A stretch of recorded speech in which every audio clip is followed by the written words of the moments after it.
welcome to the first 3D template DIY quilling kit tutorial. If you have gotten a kit from me before and you would like to quill with me, pull up a chair. This is what a typical kit looks like. As you can see here, this is the front. This is what the front of the kit looks like. It says DIY quilling kit. Personalize your own template. On the back it shows what is included in each kit. So 1 quilling tool, 1 bottle of glue, as well as quilling strip. And on the bottom, if you flip it on the bottom and scan the QR code, a lot of people miss this. If you flip it on the bottom, there is a QR code that you can scan that shows a detailed tutorial on also as well on how to quill. Today's template is, let's see, a snowman. But you can make this any color you want. There are 42 colors to choose from. And you can choose up to 2 colors. And you can create any combination you'd like with just 2 colors. It's amazing. You will have small paper strips. These will make small coils. Medium paper strips, which will make medium coils. Large strips, which will make large coils. And extra large strips, which make extra large coils. This is what a small looks like once you roll it. This is what a medium paper strip looks like once again. And this is what a medium coil looks like once it is rolled. And this is what the coil looks like once it's rolled. This is the size a large paper strip looks like, and this is what the coil looks like. With these kits in particular, I use the loose coil technique because I feel as though it is beginner friendly, and if you can roll your wrist, I feel like you'll be able to roll those. I've been able to create over 50 pieces since I've started, and now I have a way where anyone can create their own if they would like, create their own piece. For example, today we have a snowman. And if you're wondering what this is made out of, no, this is not paper. The inside will be filled with paper, but the outside is actually 3D printed, which is really cool. One thing that I love about that is the fact that it makes the templates very durable. So if you can hear that, very, very durable.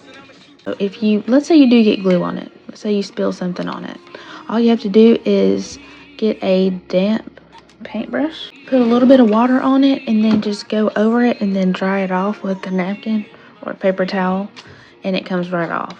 So these are also very easy to clean. If this was made out of paper and you put a damp paintbrush on it and you're putting water on it and you're rubbing it, it could disintegrate the paper and then ruin your whole piece. So that's another part that I really like about these. They are made to last for a lifetime, just as long as you do not put these in extreme heat. If you leave these in the car in the summertime, if you leave them outside, they will melt and they will warp and it will ruin your piece. So just to keep that longevity of your piece, I do also include cleaning instructions and how to maintain your art piece.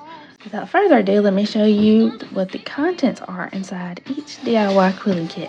So each kit comes with a quilling tool, and this is what you will use to roll up your strips of paper, and I'll go over that with you as well, so you'll know exactly how to turn these strips of paper into loose coils. The kit also comes with paper strips of all sizes, so this is extra large. These are large, medium, and small. The reason why I have all these different sizes is so that they can be pieced together like a puzzle once you assemble them inside your piece. These size strips, they fit into each template, and I'll show you an example of that as well. Here's an example of a medium-sized coil that I rolled. I'm placing it in the template, and as you can see, it is the same height as the coil. So the paper strips do fit each template perfectly. But each DIY quilling kit comes with one quilling tool, and this is how you'll be able to turn these strips into a loose coil. You will also receive these paper strips once again in sizes extra large, small, and medium, and you will receive your template. You can choose between letters, numbers, or shapes. There are tons of options. You can choose from over 40 templates and shapes. Each letter of the alphabet A through Z, and numbers 0 through 9. Yeah, so it comes with also your template. And last but not least, it comes with a bottle of glue. Look at that. But your glue will be kind of thick, so it actually flows out of this top really well. All you'll have to do is just twist it, turn it upside down, squeeze it, twist it again to close. Glue may be at the top when you close it. It is perfectly fine. All you have to do is just take a paper towel or a napkin and just wipe the glue off, and it's ready to go for next time. It is also leak proof as well. Along with your kit, you'll need piece of paper, piece of magazine paper, piece of notebook paper, sheet paper, whatever type of paper, but you'll need a piece of paper to put your glue on for when you glue your paper strips. I just used this little sticky note piece, which is plenty of space for me for what I need. You'll find that you don't need a lot of glue when you start. You just put a little puddle on your piece of paper and then you spread it out, and that one puddle will probably do about, I'd say about 30 or so paper strips. So because this glue is thick too, and when you spread it out, it works really well. One note about this glue, as I stated earlier, it is a little thick. It is up to you if you want to keep it thick or if you want to thin it out. If you do want to thin it out a little bit, just put 1 teaspoon at a time and mix it up of water until you get the consistency that you're looking for. Then you put a puddle on your paper, spread it out, and you can quill that way. Something to note about that, if you do add water to this glue and you thin it out, when you put your puddle on your piece of paper, it will take a little longer before it gets tacky. As you can see, I have all my strips laid out and my piece of paper. I'm going to take my bottle of glue again. Then you just unscrew your bottle and you are going to squeeze out a little puddle about the size of a quarter. Another thing you want to have by your side are napkins, tissues, or something like that for cleanup, just in case your glue gets somewhere or you need to wipe glue residue off your top. As you can see, there is glue on my top, and I'm going to take a napkin and just wipe that right off. That's all you have to do. And again, it is leak proof. It is not coming out, and your bottle will do the exact same. We have a quarter size amount of glue on our piece of paper. The next thing that you want to do is get anything that has a straight edge. What I do is I cut my cardstock paper that I have into strips of paper, and I use those to thin out my puddle of glue. And I have this cardstock strip, straight edge, and I'm going to just glide it over that glue puddle. And as you can see, it is thinning that out rather nicely. I'm going to wait a few minutes for it to get tacky. You can use this right out the bottle, however, it may not stick as well. How can I tell when it's tacky? Great question. I'll show you. As you can see, this is the puddle that I created a little earlier, just a few minutes, and it has been sitting and it has turned tacky. And what you can do is take your finger, touch the glue puddle, and you see how it's sticking to my finger? That's how you can tell that it's tacky.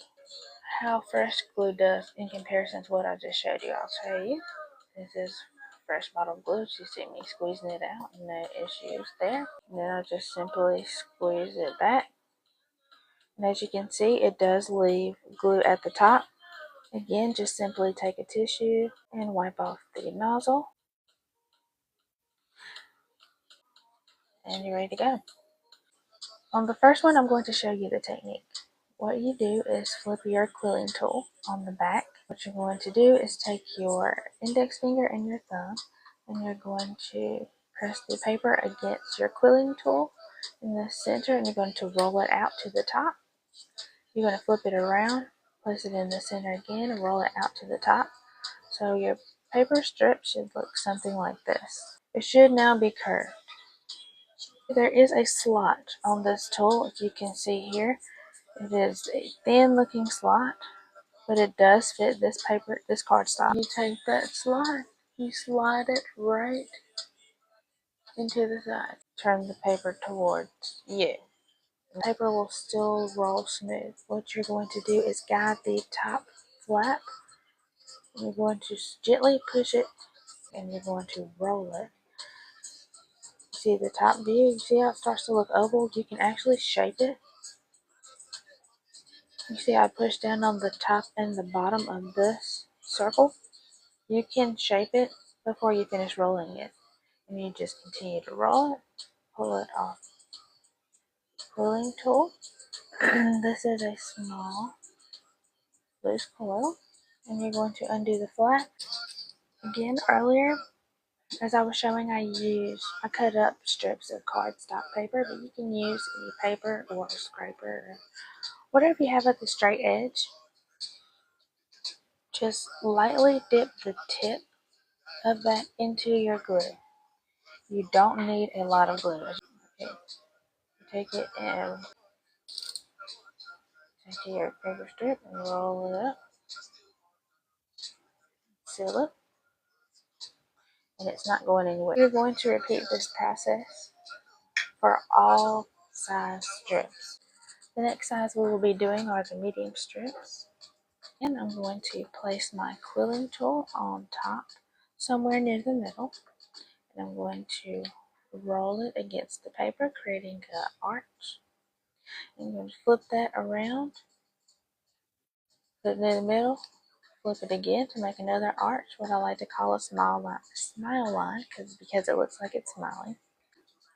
Take your quilling tool, slide it into the slot. You just slide it right in the slot. Start to turn your paper. As you can see, the top part of the paper is not turning. No worries. Take your thumb, push down on the flap. Just push it down a little bit. That's all you have to do. Then start rolling. As you see, it started tucking in. You see how it's oval? No worries. Just take your index finger and your thumb, push on it a little bit. You can do it as you're rolling it as well. And then you just continue to roll your paper. Once you're done, slide it off. Loosen your fingers a little bit to allow the paper to expand. Then take your index finger, place it on top. Take your thumb, place it on the bottom. Take this tail, pull it out a little bit. And this will tighten. It'll re-tighten this coil a little bit as well, especially if it's a little too loose. That's another way you can tighten it. Again, take your piece of paper, dip it in your glue, and place it on the tail of your paper coil. Then take that tail, smooth it over. Once you get to the end where the crease mark is, just take your fingernails or something smooth and smooth it down. And once you smooth it down, now you have a medium-sized loose coil. Next, we will be doing the large paper strips. Place your quilling tool in the middle of your paper strip and press against it and roll it so it makes an arch. Place it near the center again, and we're going to roll the other side. And now we have a smile. Where you see the slot in the quilling tool, you will slide that into your paper strip and then start to slowly roll towards you. Press that flap down, roll it again, that flap will tuck in. Gently press on this circle to shape it on the top and bottom and continue rolling until you get to the very end. Slide it gently off the quilling tool and gently loosen your fingers to loosen the paper so that it creates a loose coil. Take your index finger, place it on the top, your thumb on the bottom. Gently pull out the flap. Dip the tip of your paper strip into your glue and rub a small amount onto your tail. Keep rolling and then seal it at the end with your fingers or something that is smooth and hard. And you have your large quilling coil. Take the slot here, and then slide it into the paper strip near the top, not at the very top, but near the top. Start to roll it towards you. Stop. Press this flat down. Then you roll it. Once you start to roll it, gently press the top and bottom to shape it to a circle from an oval, and keep rolling all the way until you get to the end. We're going to keep rolling. As you can see, it's going to gently push it down, then slide it off. Loosen your fingers, and it will loosen the coil. And it's working. It's lopsided here. It's a lot of space here. What you do is take your index finger and your thumb, hold your coil in place, pull this tail, and what that's going to do is it's going to tighten it a little bit. As you can see, that space is now gone. And then you just roll it up a little bit. Keep that tail out. Take your paper strip, dip it into your glue. Put the glue on the tail end of your paper coil, and then roll it up. Once you get to the end seal, take your thumb and press down on it to seal it. Now you have an extra large coil. Congratulations, you made it. So far, we have done a small coil, we've done a medium coil, we've done a large coil, and we have done an extra large coil. So you just repeat that same process over and over with all your paper strips. One thing I would tell you to do is to place your coils inside your template before you glue them down. That way you have the design and the pattern that you want before you make it permanent. If you need help sliding these small pieces in small spaces, just take your quilling tool and just gently push it a little bit, and it will slide it right into that space. Starting to fill up, and you just continue that process. Again, you can move pieces around as many times as you need to achieve the desired look that you're looking for. My snowman is just white. It could be pink, it could be blue and purple, it can be whatever colors you want it to be. And you can do whatever patterns you want it to as well.